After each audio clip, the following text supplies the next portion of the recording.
नमस्कार दोस्तों, आज हम आपके लिए एक दूसरी कहानी लेके आए हैं। इस कहानी का शीर्षक है वह।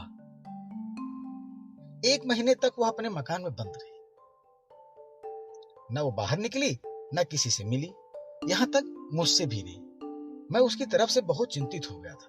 वियोग में घुट घुट कर मरने वालों की कथाएं मैंने बहुत पढ़ी भी हैं और सुनी भी हैं। क्या वह इस सदमे को सह सकेगी? क्या वह उसके बगैर जीवित रह सकेगी? मैंने उसका एकांतवास तोड़ने का प्रयत्न किया, पर मैं असफल रहा। जब वो बीमार दिखी तो पीली और मुरझाई हुई, लेकिन उसकी आंखों में एक तरह की चमक थी जिसे मैं नहीं समझ सका। और ये चमक किसी निश्चय की थी या किसी पागलपन की? उसके मुख की कठोरता में एक तरह की दृढ़ता दिखी। उसने मुस्कुराते हुए कहा, लेकिन अब मैं पूर्ण रूप से स्वस्थ हूँ। बीमारी का अब मेरे अंदर कोई विकार रह नहीं गया है। मैं हंस पड़ा। एक बहुत बड़ा सत्य। बैठो ना। नहीं, बैठने नहीं आई। हाँ, तो क्या कहा था आपने? इस एक महीने की साधना में मैंने एक बहुत बड़ा सत्य जान लिया है। नहीं, मैं अपने को धोखा नहीं दूंगी। एक महीने की घुटन में मैं कुछ भी नहीं जान सकी। केवल एक चीज के निकट पहुंच सकी हूं, और वो है मेरी घुटन की पराकाष्ठा। घुटन की पराकाष्ठा मौत है। और उसने लंबी सांस लेते हुए कहा, इस घुटन से इसलिए भाग रही हूं क्योंकि मैं जानती हूं कि मेरी इस दुनिया में बना रहना उसके लिए आवश्यक, परम आवश्यक है। अन्यथा वो और उसकी जिंदगी, जिसे मैंने इतनी सख्त के साथ उसे सौंपी है, तबाह हो जाए। कहते कहते वो गंभीर हो गई और कुर्सी खींचकर उसका टेक ले लिया। मैंने उसका हाथ पकड़ लिया। एक बात कहूं, मानोगी? कोई ऐसी बात न कहिएगा जिसमें मेरे जीवन की कुरूप कठोरता हो। मैंने तनिक गंभीर होकर कहा, मैं केवल इतना चाहता हूं कि तुम अपना एक नया जीवन सृजित करो। वह जोर से हंस पड़ी। नया जीवन? ये क्या होता है? आप विवाह की बात करना चाहते हैं? यह एक स्थायी बंधन, यही ना? फिर जैसे वो संभल सी गई। अभी विवाह की ऐसी जल्दी क्या है? आप नहीं जानते कि मेरी मना स्थिति साधारण नहीं है। कभी कभी मैं सोचने लगी हूं कि कहीं मैं पागल तो नहीं हो गई हूँ। यह सब मेरी जिंदगी का हिस्सा नहीं हो सकता। नहीं, मैं आपे में नहीं हूँ। मैं किसी के गले में एक पागल स्त्री को कभी भी नहीं बंधने दूंगी। मेरा वो आदमी नहीं, देवता है, और मुझे उसकी रहने दीजिए। और रही बात दुनिया के लिए, इसकी हमें परवाह नहीं। मैंने एक बार उसे समझाने का प्रयत्न किया। आखिर सामाजिकता भी तो कोई चीज होती है। फिर विवाह बंधन प्रेम की प्राणत बन जाता है। दो प्राणों को बांध देने पर भी उनमें प्रेम प्रस्फुटित होते हुए देखा गया है। वह उसी प्रकार गंभीर रही। दो प्राणियों को एक सूत्र में जो बांध देता है वो प्रेम है। विवाह तो सिर्फ दो शरीरों को एक सूत्र में बांधता है, मित्र। उसने मुझसे बड़ी गंभीर और दृढ़ता के साथ कहा, मित्र, विवाह करके हम अपनी स्थिति में परिवर्तन न कर सकेंगे। और जहां तक सामाजिक मान और प्रतिष्ठा का प्रश्न है, उसका रूप भी मैंने देखा है।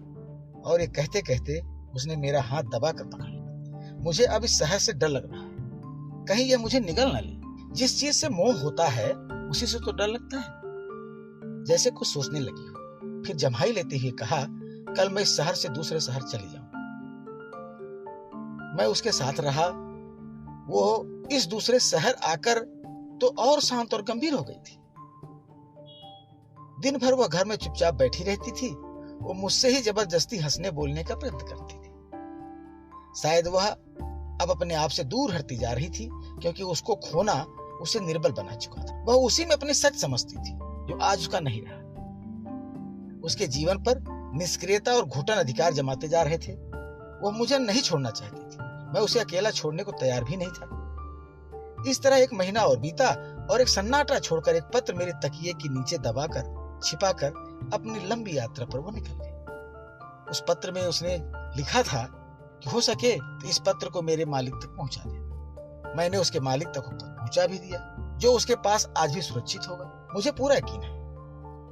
वो पत्र कुछ यूं ही था कि मेरे मालिक, आज मैं तुम्हें और इस देश को छोड़कर जा रही हूँ। क्यों जा रही हूँ, कहाँ जा रही हूँ, ये मैं कैसे बतलाऊं तुम्हें। अब मैं अपने इस मोह के भार को नहीं संभाल पा, इसीलिए तुम्हारी सलामती के लिए भाग रही हूँ। लेकिन भागूंगी कहाँ? बड़ा टेढ़ा सवाल है। जिंदगी खुद मोह है, ममता है, इस जिंदगी से तो मरकर ही भागा जा सकता है, लेकिन खुदकशी नहीं करूंगी और ना कर सकती हूँ, क्योंकि तुम्हारी प्रगति रुक जाएगी, मेरे प्रेम पर कलंक लग जाएगा।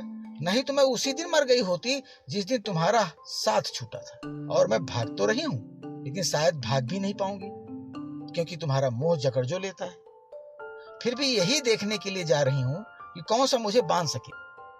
मेरी फिक्र ना करना मेरे मालिक, दुनिया में इतना सहा है, इतनी ठोकरी खाई है कि अब मैं टूट नहीं सकती।